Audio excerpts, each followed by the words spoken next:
అందరికీ నమస్కారం. ఈ సినిమాని నాకు లభింపజేసి నేను రిలీజ్ చేసేలాగా వెనకుండి నడిపించిన నరసింహస్వామికి నమస్కారం. ఆ తర్వాత శిల్ప గారితో ఫోన్ చేసి నేను మొదటి రోజున థియేటర్ హంబుల్గా చేశాము.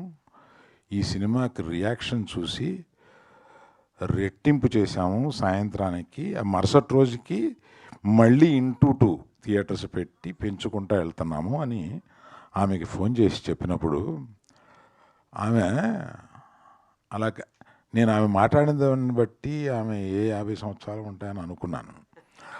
ఆమె అంత చక్కగా ఇది మా ప్రయత్నం ఏమీ లేదు సార్, నరసింహస్వామి మా ద్వారా ఈ పని చేయించాడు, నరసింహస్వామి మీ దగ్గరికి పంపించి ఇది రిలీజ్ చేయించాడు అని ఏది చెప్పినా వాళ్ళు నమ్మిన దీంతోటే మాట్లాడుతున్నారు.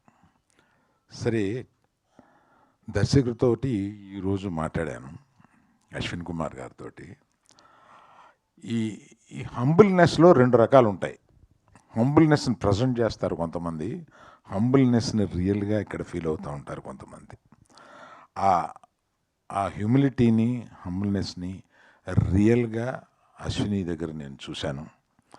నేను దానికి నిజంగా వీళ్ళు ఇంత ఆ ప్రయత్నం ఎన్ని కష్టాలు పడ్డారో. 2020 యూ స్టార్టెడ్ దిస్ ఇన్ 2021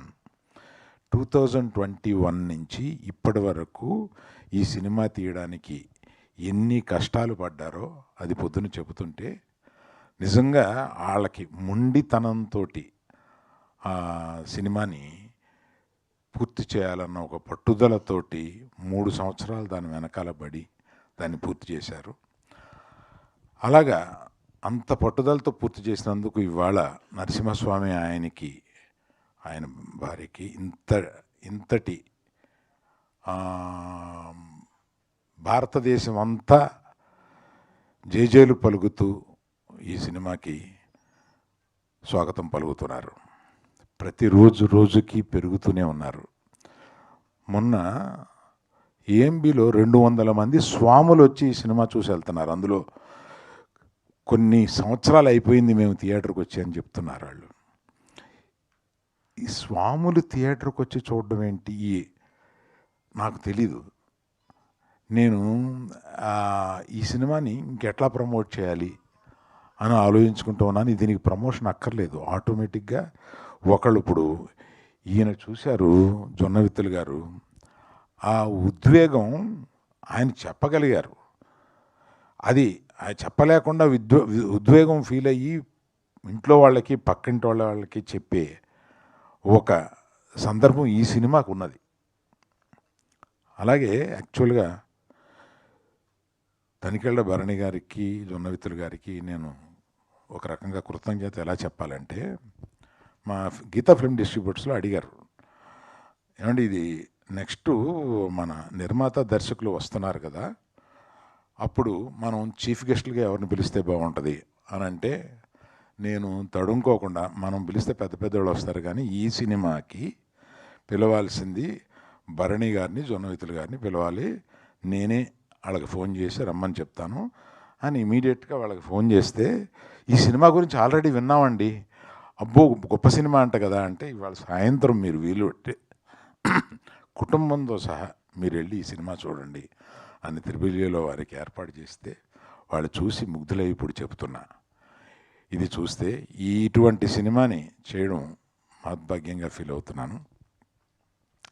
ఈ నరసింహస్వామి ఈ సనాతన ధర్మాన్ని నమ్మిన, ఇక్కడ ఉన్నవాళ్ళంతా ఈ సనాతన ధర్మాన్ని నమ్మిన వాళ్ళు.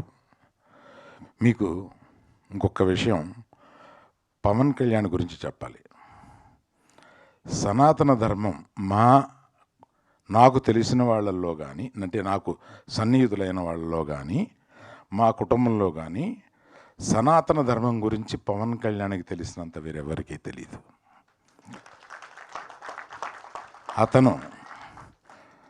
పవన్ కళ్యాణ్ గారు సనాతన ధర్మం గురించి మాట్లాడితే మనం ముగ్ధులం అవుతాం. తప్పనిసరిగా వారు ఈ సినిమా చూడాలని, ఈ సినిమా గురించి మాట్లాడాలని కోరుకుంటున్నాను. సో ఈ అవకాశం నాకు ఇచ్చిన అందరికీ, ఈ సినిమాని ప్రేక్షకులే కాకుండా మీడియా వారికి కూడా కృతజ్ఞత. ఎందుకంటే దీన్ని మీరు ఇంకొంతమంది ఈ సినిమాని గురించి వినినా వినకపోయినా వారి చెవులకు తీసుకెళ్ళి వినిపించి ఈ సినిమాని చూపించే బాధ్యతగా మీరు తీసుకున్నారని నేను నమ్ముతూ అందరికీ నమస్కరిస్తున్నాను. థ్యాంక్ యూ అండి. Thank you sir. Thank you very